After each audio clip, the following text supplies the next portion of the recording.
Hello, I'm Tiffany Stephenson, bringing you this week's Rural Roundup. It's definitely noticeable how much darker the evenings are, and it's definitely looking to getting through the winter now, with many people busy feeding their cattle, and the arable farmers seem to be a little bit quieter and definitely looking towards getting the paperwork done. It's definitely a time for you to get up to date and make sure you don't miss some of the important deadlines coming up at the end of the year.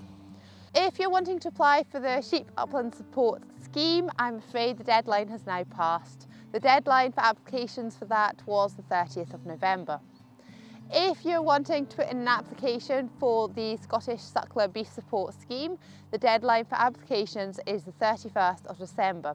So if you have got 75% or more beef bred calves which have been born and kept on your holding in Scotland for 30 days, make sure you get your application in.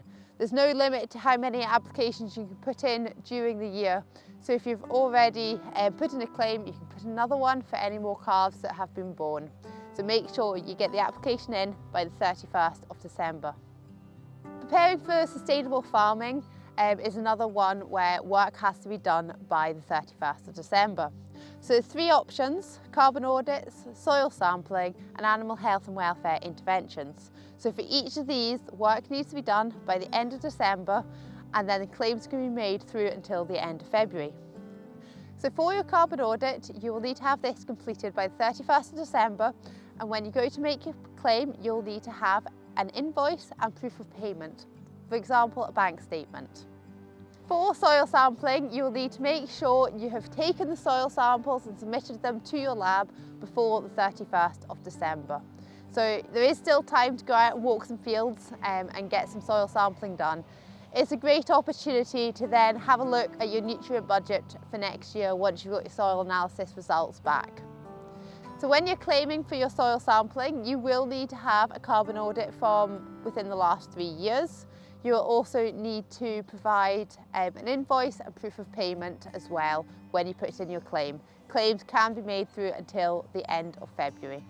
For animal health and welfare interventions, the requirements of this is slightly different.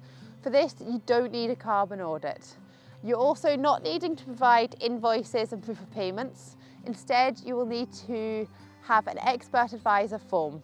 So the expert advisor form is a very simple form which you can get your vet to fill in. So this will ask what you're investigating, what the results of the investigation were, and it is very quick and easy to do. So make sure you get this filled in. So animal health and welfare interventions is anything that you've done from the 1st of January through until the 31st of December. So it's definitely worth having a think back to see if there's been anything you've done over the year which fit into that box. Thanks for listening, and we'll see you again next year.